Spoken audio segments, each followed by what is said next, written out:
नमस्कार दोस्तों, क्राइम तक में आपका स्वागत है। दिल्ली पुलिस के 2 सीनियर आईपीएस ऑफिसर्स पर संगीन इल्जाम लगे हैं। पहले उनका नाम बता देता हूं।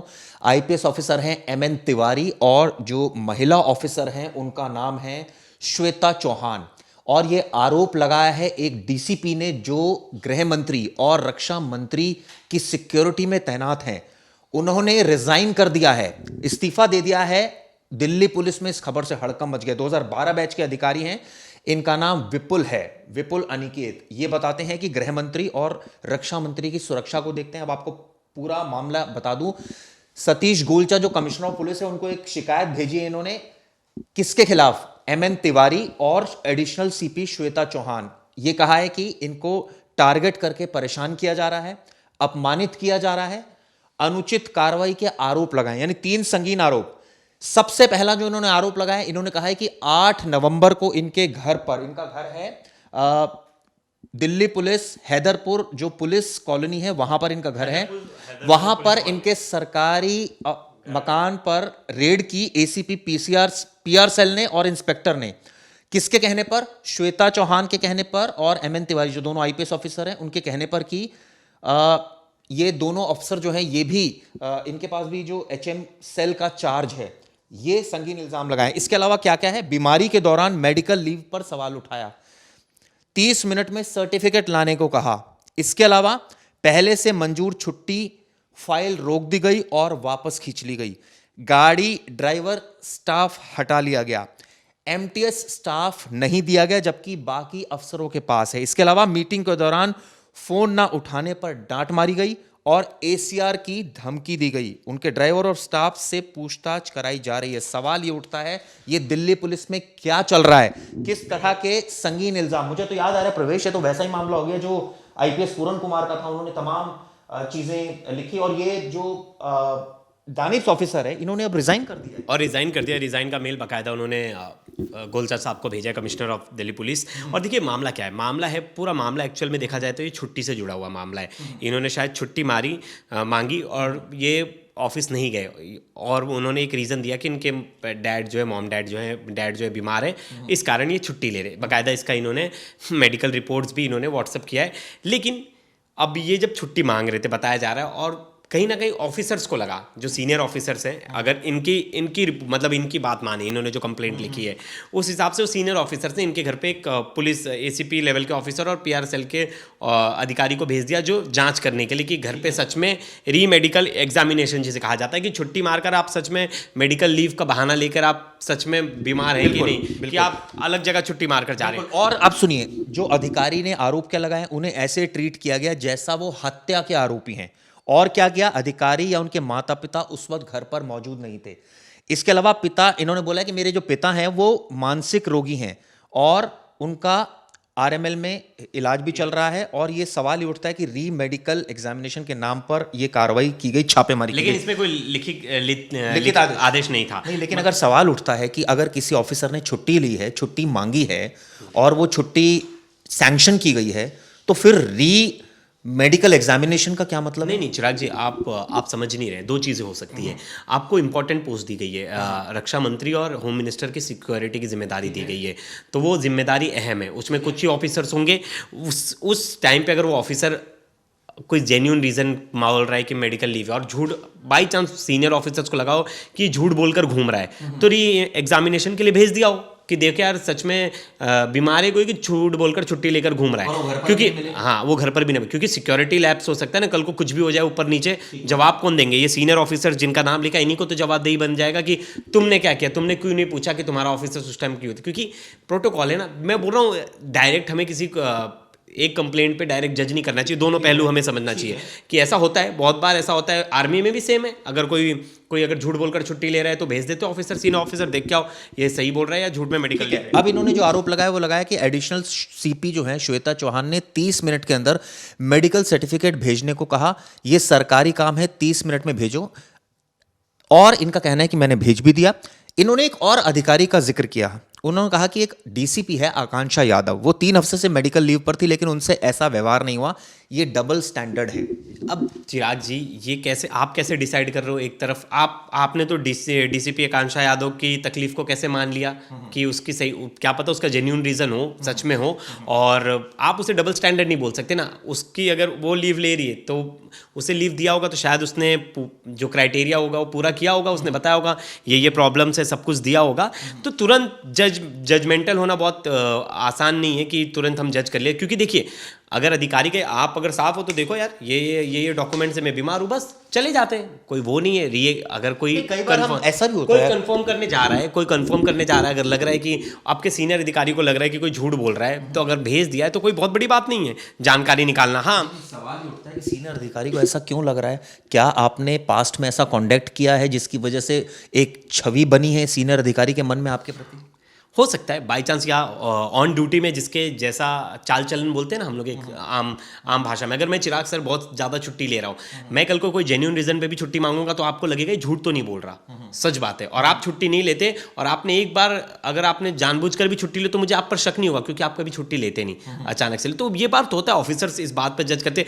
अगर एक ही बार में सब बीमार पड़ जाए तो कैसे पुलिस लाइन में पुलिस महकमों को भी चलाना है? ये छोटी मोटी बातों पर अगर इतना कोई ऑफेंड हो जाएगा, इतने ज़्यादा वो होगी तो। लेकिन उन्होंने और भी बातें कही है। उन्होंने एक और इल्जाम लगाया है कि पहले से इनकी स्वीकृत छुट्टी वापस ली गई, यानी लीव को विड्रॉल किया कि इन्होंने बताया कि 27 जनवरी से 10 जनवरी तक पिता को इलाज के लिए बेंगलुरु ले जाने के लिए इन्होंने छुट्टी मांगी थी। जॉइंट सीपी ने फाइल 10 दिन रोक कर रखी, बाद में स्पेशल सीपी ने फाइल वापस खींच ली, ये आरोप लगाया। एक और आरोप लगाया स्टाफ और गाड़ी वापस लेना, ये मुझे याद है पूरन कुमार जी ने भी आरोप लगाया था। 8 नवंबर का बता रहे 2025 को कि स्टाफ और गाड़ी वापस ले ली। अब ये देखने वाली बात है, ये देखिए ये जांच का विषय है, ये मुझे लगता है इस पर जांच होनी चाहिए, क्यों ली गई, क्या हुआ। और फिर एक और चीज़ लिखा है कि मेडिकल लीव के आखिरी दिन ही अधिकारी की सरकारी गाड़ी ड्राइवर और ऑपरेटर वापस बुला लिए गए। हाँ, अधिकारी के अगले दिन वाहन डिपॉजिट करने की सूचना दी गई। अब ये सब जो आरोप लगाया, फिर उन्होंने लिखा कि एमटीएस स्टाफ उन्हें नहीं दिया गया, सभी वरिष्ठ अधिकारियों को एमटीएफ स्टाफ दिया गया है, कुछ रिटायर्ड अधिकारियों को भी, अधिकारी को अब तक एक भी एमटीएफ स्टाफ नहीं दिया गया। देखिए बहुत बार होता है पुलिस लाइन में एमटीएफ स्टाफ नहीं होता, अरेंजमेंट्स होते हैं, बहुत सारी चीज़ें होती है मैनेजमेंट लेवल पर, वो जिसके जो जाकर अपनी बात रखकर तुरंत ले लेता है, ऐसी चीज़ें होती है। ये तो चलो इन्होंने बोला है कि जॉइंट सीपी के घर पर 7 एमटीएस अधिकारी तैनात है, लेकिन इनको क्यों नहीं दिया गया, ये इन्होंने आरोप लगाया है। लगातार अपमान और दुर्व्यवहार के इन्होंने और भी उदाहरण दिए। इन्होंने एक एग्जाम्पल कोट किया 23 अक्टूबर का, ये कहते हैं इसको बिहार इलेक्शन डिप्लॉयमेंट की मीटिंग थी। अब क्या हो गया, इस दौरान special CP ops Manish Agarwal और उनकी बैठक चल रही थी, उसमें ये फ़ोन नहीं उठा पाए, जिसके बाद उन्होंने आरोप लगाया कि जॉइंट कमिश्नर MN तिवारी ने उन्हें गुस्से में डांटा और ACR लिखने की धमकी दे दी। अधिकारी ने बताया कि उन्हें पहले ही व्हाट्सएप पर सूचना भेजी थी कि वो मीटिंग में है। 31 अक्टूबर फिर उन्होंने एक और जिक्र बताया, पहले ये बात कर लेते, ये था चिराग जी, बिहार इलेक्शन के डिप्लॉयमेंट की ड्यूटी से रिलेटेड बातचीत थी। इसमें मनीष अग्रवाल जो है स्पेशल कमिश्नर ऑप्स, वो मीटिंग ले रहे थे। इसमें ये मीटिंग में बैठे थे, मोबाइल फ़ोन इन्होंने पिक नहीं कर पाया। जॉइंट कमिश्नर ने गुस्से में डांटा कि तुमने फ़ोन क्यों नहीं उठाया। और फिर मैं बोल रहा हूँ बहुत बड़ी बात नहीं है, फिर ये बहुत बड़ी बात नहीं है। मैं कभी लाइव में हूँ, आप मुझे फ़ोन करते हो, यार प्रवेश तू तेरा फ़ोन कहाँ बिजी था, क्यों नहीं उठाया, तो फ़ोन कहाँ था। कभी इंपॉर्टेंट कोई खबर होती है तो आप भी मुझे बोलते हो। तो ये उतनी बड़ी बात नहीं है जिस तरह से मुझे लग रहा है कंप्लेंट में लिखना चाहिए। आपको पुलिस लाइन में तो आपको डिसिप्लिन और वो थोड़ा बहुत सहनशीलता होनी चाहिए। ऑफिसर्स आपको स्ट्रिक्ट रहेंगे ही, आप ऑफिसर से नरम व्यवहार के वो नहीं रख सकते कि ऑफिसर आपको पूछे अच्छा कहाँ थे। एक और इन्होंने एग्जाम्पल कोट किया 31 अक्टूबर का। 31 अक्टूबर 2025 को सुबह 5:34 पर पटेल चौक पर ड्यूटी के दौरान भी श्वेता चौहान मैडम ने गलत आरोप लगाकर फटकार लगाई, जबकि अधिकारी ने जबकि वो कहते हैं कि मैंने अपनी लाइव लोकेशन भेजकर अपनी उपस्थिति साबित की थी कि मैं यहाँ पर हूँ। इस कारण इनका कहना है कि निजी स्टाफ से पूछताछ की गई और उत्पीड़न किया गया, ड्राइवर से भी पूछताछ की गई, ऑपरेटर से पूछताछ, और ये लगातार उत्पीड़न के आरोप लगा रहे। लेकिन प्रवेश इसमें सारी चीज़ें जो मैं देख रहा हूँ, और इन्होंने कुछ डॉक्यूमेंट भी इसमें लगाए हैं जो रिपोर्ट में, जिसमें इन्होंने पिता की अपनी मेडिकल रिपोर्ट्स लगाई है, अमृत हॉस्पिटल हिसार की और RML की। इन्होंने मेडिकल सर्टिफिकेट अपने भी लगाए, नोटशीट लगाई, कॉल लॉग भी इन्होंने जो है लगाए, व्हाट्सएप स्क्रीनशॉट भी शेयर किए, वो हम शेयर नहीं करेंगे। MTS स्टाफ की इन्होंने सूची भी भेजी, इसके अलावा ईमेल और आधिकारिक पत्राचार के इन्होंने प्रमाण भी भेजे। सवाल ये उठता है कि एक और स्पेशल CP जगदीशन जी है जो जिनकी नॉलेज में पूरा मामला भी है, जो हमें पता चला है। इस बाबत जो अधिकारी है उनसे तो हमारी बात नहीं हुई, लेकिन ऑफ द रिकॉर्ड हमें कई सारी सूचनाएं इस मामले में मिल रही हैं, जो ये हैं कि ऑब्वियसली अधिकारी जो है वो उनका कहना है कि इसमें जो आरोप है उनमें दम नहीं है, इस तरह की बातें वो कर रहे हैं। लेकिन सवाल उठता है प्रवेश, एक अधिकारी इस तरह की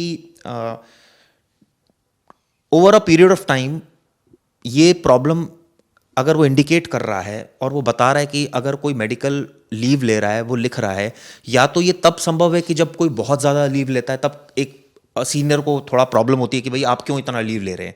अदरवाइज तो लीव बहुत सारे अधिकारी, इन्होंने मेंशन भी किया कि एक अधिकारी को तो कुछ नहीं कह रहे। यादव का नाम लिखा है उन्होंने, देखिए बहुत सारे अधिकारी को, 2 अधिकारी बता रहे।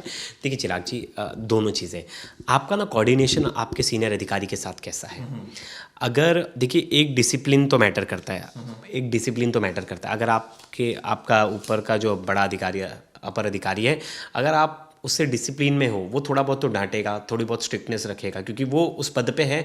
और वो अगर ढीला हो गया, अगर एकदम आराम से ट्रीट करने लगा, तो लोग उस पर तो आपको थोड़ा मेंटेन करके चलना पड़ता है। ये पुलिसिंग है, नॉर्मल पुलिसिंग है। ये जो होता है, बड़े अधिकारी डांटते ही हैं, और डांटना तो बनता ही, नहीं तो हर कोई सीनियर अधिकारी को लाइटली लेगा। अब इसमें दूसरी चीज़ थी, एक चीज़ तो इंपॉर्टेंट है हर जगह, वो पुलिस लाइन हो, प्राइवेट कंपनी हो, कहीं भी हो, आपका तालमेल कैसा है। तालमेल के हिसाब से बहुत सारी चीज़ें ग्रांट हो जाती है। अगर किसी का तालमेल अच्छा है अपने अधिकारियों के साथ, तो छुट्टी मिल भी जाती है, और अगर कभी कभार रीज़न नहीं भी हो तो मिल जाती है। अब तीसरी चीज़ थी इंपॉर्टेंट पोर्टफोलियो। आपके पास जो पोर्टफोलियो है ना, बड़ा इंपॉर्टेंट है, क्योंकि आपके पास अगर पता चला किसी के पास प्रधानमंत्री की सुरक्षा की जिम्मेदारी है, उस ऑफिसर को बहुत सारी चीज़ें देखनी पड़ेगी। इनके पास रक्षा मंत्री और होम मिनिस्टर, गृह मंत्री, दोनों की जिम्मेदारी थी, सिक्योरिटी के डीसीपी हैं, तो फिर जिम्मेदारी का कद बढ़ गया है। वैसे में ज़्यादा छुट्टी लेना, ज़्यादा ना होना, क्योंकि एक दिन की भी एब्सेंस अगर रहेंगे तो उस जगह पे किसी और ऑफिसर को लगाना पड़ेगा। वो उस पूरे प्रोटोकॉल को समझेगा, कौन से पुलिस ऑफिसर कहाँ किसकी ड्यूटी लगानी, कहाँ क्या है, बहुत सारी चीज़ें। हमने हाल फिलहाल में देखा, आपने दिल्ली के जो सीएम थी, उनको एक आदमी ने हमला कर दिया था। फिर नाक किसकी कटी थी? दिल्ली पुलिस की। फिर हमने सवाल किससे किए थे? दिल्ली पुलिस से, कि दिल्ली पुलिस क्या कर रही है। तो इसी समय में थोड़ी सी चीज़ें, मुझे लगता है थोड़ी सी मिसअंडरस्टैंडिंग को इस तरह से तुरंत पोर्ट्रे कर देना कि बहुत ज़्यादा अत्याचार हो रहा है, मुझे लग रहा है वो भी सही नहीं। एक अधिकारी, मुझे भी ऑफ द रिकॉर्ड इस अधिकारी के बारे में पता चला है कि अगर कोई अधिकारी रेजिग्नेशन अपना डाल रहा है, इस्तीफा दे रहा है, तो ये आप सोचिए कि वो किस स्थिति में आकर इस्तीफा दे रहा होगा। देखिए, मैं ये नहीं कह रहा कि आपके पास इंपॉर्टेंट पोर्टफोलियो है, आप एचएम सेल में हैं, आप रक्षा मंत्री की सुरक्षा में, ठीक है, आपकी जिम्मेदारी बनती है, लेकिन अगर कोई मेडिकल रीजन, किसी की इमरजेंसी है, तो छुट्टी ले रहे हैं। अच्छा, छुट्टी पे थे ना, ये छुट्टी पे थे, उसको री एग्जामिनेशन करने के लिए किसी अधिकारी को भेज दिया कि देखो यार सच में बीमार है, कि झूठ बोलकर। मतलब आपको शक है ना उस पर? हाँ, तो शक है तो क्या हो गया? अगर मेरे किसी अधिकारी पर शक है, तो मैं क्या उसकी जांच नहीं करा सकता?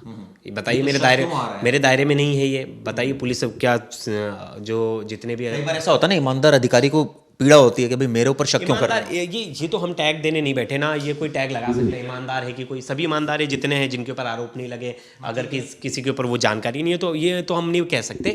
लेकिन अगर वो चीज़ें री एग्जामिनेशन थी, दे देते अपना डॉक्यूमेंट। एक लाइन उन्होंने मेंशन की कि आधे घंटे में मैडम ने कहा कि मुझे डॉक्यूमेंट भेजो। कोई गलत बात नहीं है, अगर आप हॉस्पिटल गए हो तो हॉस्पिटल का तो आप जाते हो तो मिल जाता है तुरंत, उसमें कौन सी बड़ी बात है। अगर मैं डॉक्टर से दिखा रहा हूँ तो मुझे तो मेरा मेडिकल सर्टिफिकेट तुरंत मिल जाएगा। और आप डीसीपी लेवल के ऑफिसर हो, आप तो फोन करोगे तो एक चीज़ और भी है, ऑफिसर आपको तुरंत दे देगा। आपके पास नीचे बहुत सारे कांस्टेबल हैं, बहुत सारे स्टाफ हैं, आप किसी को भी बोल दोगे तो ले आएगा। इसमें एक 8 नवंबर की रेड का जिक्र है, और ये कहा है कि एसीपी पीआर सेल और एक इंस्पेक्टर ने सरकारी आवास हैदरपुर पुलिस कॉलोनी पर छापा मारा।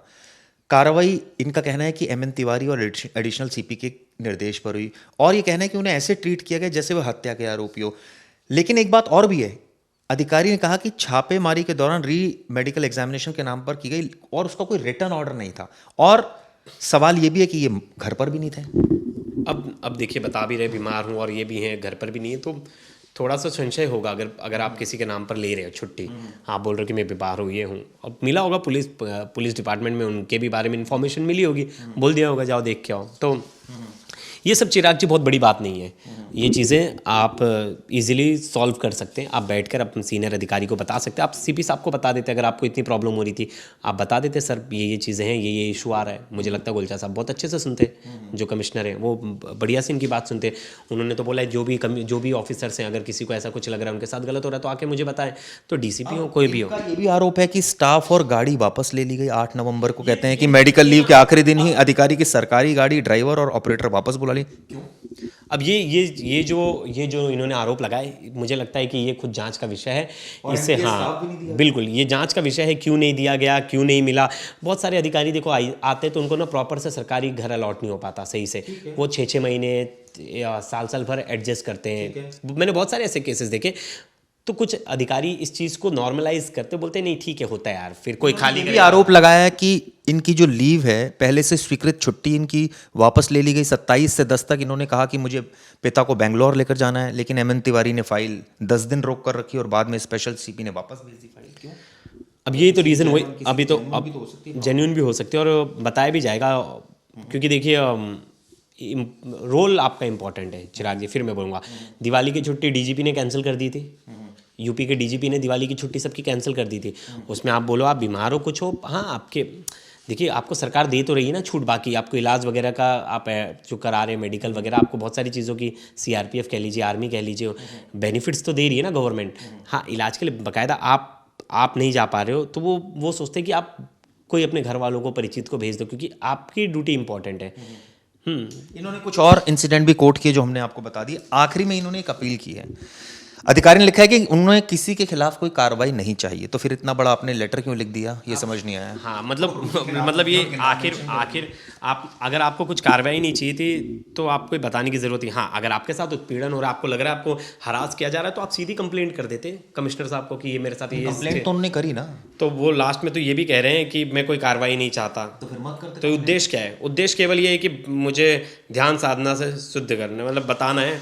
और वापस से इन्होंने निष्पक्षता और न्यायपूर्ण नेतृत्व की उम्मीद जताई है सीपी दिल्ली से। देखिए वही बात है कि अब कंप्लेंट भी कर दी किसी के सब। सवाल ये उठता है कि जो उन्होंने आरोप लगाए, गाड़ी स्टाफ हटा लिया गया, एमटीएस स्टाफ नहीं दिया गया, मीटिंग के दौरान फ़ोन नहीं उठाया तो डांट मार दी गई, ड्राइवर से पूछताछ की गई, पहले से मंजूर छुट्टी की फाइल रोक दी गई।